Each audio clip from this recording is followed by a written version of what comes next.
چار چیزیں ایسی ہیں اگر وہ ضرورت سے زیادہ ان چار چیزوں کو اپنایا جائے تو دل سخت ہو جاتے ہیں۔ فرمایا ایک کھانا اگر ضرورت اور حاجت سے زیادہ کھاؤ اور پیٹ بھر بھر کے کھاؤ تو دلوں کو سخت کرتا ہے۔ پیٹ کو تو سخت کرتا ہی ہے مگر اس سے دل سخت ہوتے ہیں۔ اب کبھی دھیان جاتا ہے زیادہ کھانے سے دل کا کیا تعلق نہیں، زیادہ کھانے سے دل سخت ہوتا ہے۔ کیوں؟ زیادہ کھانے سے اندر باطن کا نور کم ہوتا ہے اور سیاہی بھرتی ہے، اور جب سیاہی بھرتی ہے تو دل سخت ہو جاتا ہے۔ زیادہ کھانے سے حاجت سے بڑھ کر دل سخت ہوتا ہے۔ زیادہ نیند کرنے سے دل سخت ہوتا ہے۔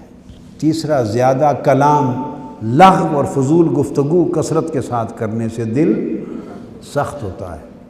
اور چوتھا، مخالطہ لوگوں کے ساتھ، دنیا داروں اور لوگوں کے ساتھ، اہل دین، اہل ولایت، اہل تقوی اور صالحین سے نہیں، عام دوست یار دنیا دار جن کے ساتھ اٹھتے بیٹھتے دنیا کی باتیں ہوں، گپ شپ ہوں، شغل میلہ ہو، ہنسی مذاق ہو، وہ لوگ، ان سے زیادہ میل ملاپ کے ساتھ دل سخت ہو جاتا ہے۔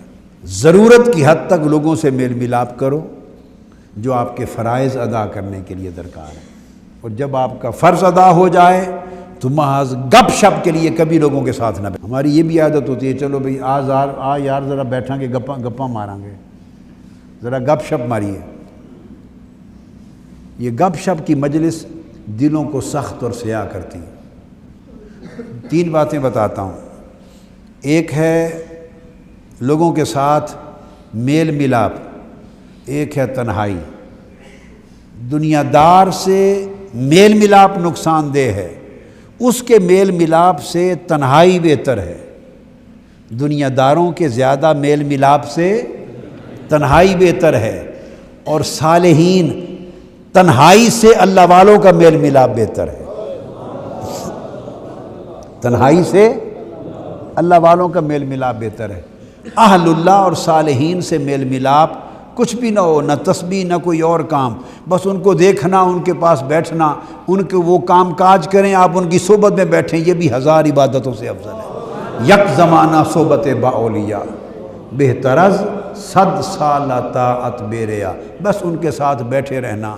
اگر اہل اللہ کی صحبت دستیاب ہو، صالحین کی، اللہ والوں کی صحبت مل سکے کثرت سے تو اس کو اپنا لیں۔ اگر ہر وقت حسب منشاء نہ مل سکے تو اس صحبت سے بچ کر دنیا داروں کی تنہائی اپنا لیں، تو تنہائی سے بھی کچھ کام ہو جائے گا۔ کیا کام؟ کہ شر سے تو بچ جائیں گے۔ اگر خیر نہیں ملی تو شر سے بچ جائیں گے، اور اہل اللہ کی صحبت مل گئی تو شر سے بھی بچے اور خیر بھی نصیب ہو گئی۔ اور اہل اللہ کی صحبت میں نے کہا، ایک تو ہے کہ ان کے ساتھ جب صحبت ہو تو نمازیں ان کے ساتھ پڑھیں، روزے ان کے ساتھ رکھیں، حج ان کے ساتھ کریں، تسبیح ان کے ساتھ کریں، ان کا وعظ سنیں، ان کا کلام سنیں، ان کی گفتگو سنیں، ان سے تعلیم لیں، تربیت لیں، سیکھیں، ادب کریں۔ ایک تو ہے نا یہ کام، ایک ہے یہ کام۔ اور میں نے عرض کیا کہ اگر ان میں سے بھی کسی شے کا موقع نہ ہو، بس ان کی صحبت و مجلس اور ان کی قربت ہی نصیب ہو، بس خاموشی سے، تو وہ بھی محرومی نہیں ہوتی۔ اب کتا کون سی عبادت کرتا تھا اصحاب کہف کے ساتھ؟ اصحاب کہف کے کتے نے کوئی تسبیحات پڑھی تھی، کوئی روزے رکھے، کوئی نمازیں پڑھی؟ معاذ اللہ، وہ تو کتا تھا، اس نے کون سی عبادتیں کرنی تھی اور کون سی پیروی کرنی تھی؟ تو کتا صرف ان کے دروازے پر صحبت میں، مجلس میں، قربت میں بیٹھا ہی رہا نا، تو اس کے بیٹھنے کا اثر یہ ہوا کہ اللہ نے اسے بھی جنتی بنا دیا۔ آقا علیہ السلام نے فرمایا، حدیث کے عنوان بھی ہیں، اللہ والے کی صحبت ایسی ہے جیسے عطار کی صحبت۔ فرمایا اگر عطر نہ بھی ملے تو خوشبو تو ملے گی، آقا علیہ السلام نے فرمایا۔ اور برے کی صحبت لوہار کی صحبت، وہ جو بٹی چلاتا ہے آگ کی، فرمایا اگر تمہارے کپڑے نہ بھی جلیں تو اس کی چنگاریاں تو پڑیں گی، کوئی خاک تو پڑے گی، کم سے کم اڑ کر منہ پر پڑ جائے گی، چنگاریاں پڑیں گی، خاک پڑے گی، راکھ پڑے گی۔ کپڑے نہ بھی جلیں تو راکھ تو پڑ جائے، میلے تو ہو جائیں گے۔ اور اگر اللہ والے سے عطر نہ بھی ملے تو خوشبو تو کبھی نہیں گئی۔ ہمارا عالمیہ یہ ہے کہ ہم جب مجلس میں آتے ہیں، سنتے ہیں تو واہ واہ کر کے چلے جاتے ہیں، اس سبق کو زندگی میں نافذ نہیں کرتے۔